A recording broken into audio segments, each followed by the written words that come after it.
Serge Niel, donc agriculteur éleveur à Olos, sur la commune de Saint-Gilles-le-Brac. Je suis installé moi depuis le siècle dernier, on va dire, donc ça va faire 40 ans. J'élève 85 mères au Brac, en sélection bien sûr, depuis toujours, sur une surface de 170 hectares de SAU. Je suis sur un système complètement extensif. L'objectif pour moi, c'est de uniquement valoriser du maigre, vendre des jeunisses pour la reproduction et également des mâles qui partent en repousse. La ferme se trouve à 1100 mètres d'altitude, donc on ne fait que du foin, bien sûr, de l'herbe et du foin. En fourrage, je ne suis pas tout à fait en autonomie. J'achète un petit peu de foin, mais c'est la seule chose que j'achète. Et après, bien sûr, tout le troupeau, je fais la transhumance, ça part en estive. À savoir que quand on est à 1100 mètres d'altitude, il n'y a que 2 saisons, l'été et l'hiver. Elle passe la saison du 20 mai, on va dire maintenant, jusqu'au 10 novembre à la montagne. Et après, autant vous dire que c'est une grosse partie à l'étable.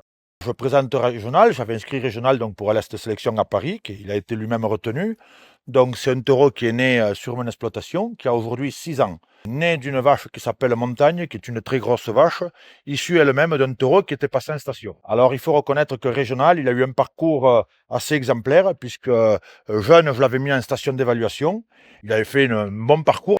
Donc, il avait été retenu pour l'insémination artificielle. C'est un taureau qui a un fort développement, donc un gros potentiel squelettique. Également, donc de par sa mère et sa grand-mère, il y a un gros potentiel de lait.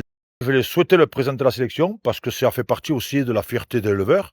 Je ne suis pas un fan de toujours des concours, mais j'aime me comparer, savoir si je suis toujours au niveau. Et donc, c'est toute une fierté, bien sûr, de le revoir monter sur des podiums et voir que c'est mon élevage, quelque part, qui est primé.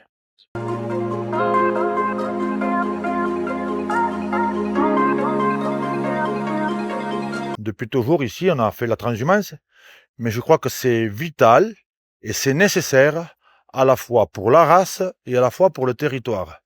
Je crois que sur le plateau de l'Aubrac, on a une chance exceptionnelle d'avoir une herbe de qualité, et la plupart du temps dans ces parcelles, dans ces montagnes, avec de l'eau en abondance, même si ces dernières années, on peut aussi craindre quelques sécheresses, quelques difficultés. Pour pouvoir produire des animaux maigres et que les vaches puissent avoir du bon lait pour avoir une bonne croissance sur leur propre veau, sans complément. Et la deuxième chose, je crois que c'est nécessaire aussi pour notre flore de l'Aubrac, pour nos paysages. S'il n'y avait pas de pastoralisme, il n'y aurait pas cette flore qui est exceptionnelle aujourd'hui.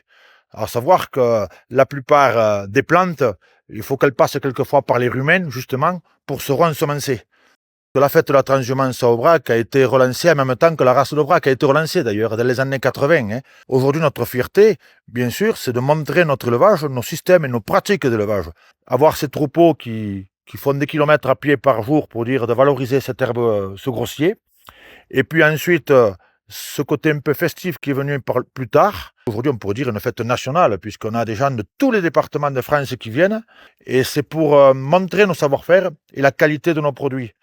Aujourd'hui, on a la chance sur cet Aubrac d'avoir ces paysages ouverts, magnifiques, traversés également par le GR 65, le chemin de Saint-Jacques-le-Compostelle, qui font que ce sont des milliers de personnes qui traversent et qui, quand on retrouve donc ces citadins à Paris sur des salons ou ailleurs, il y a toujours une communication qui passe.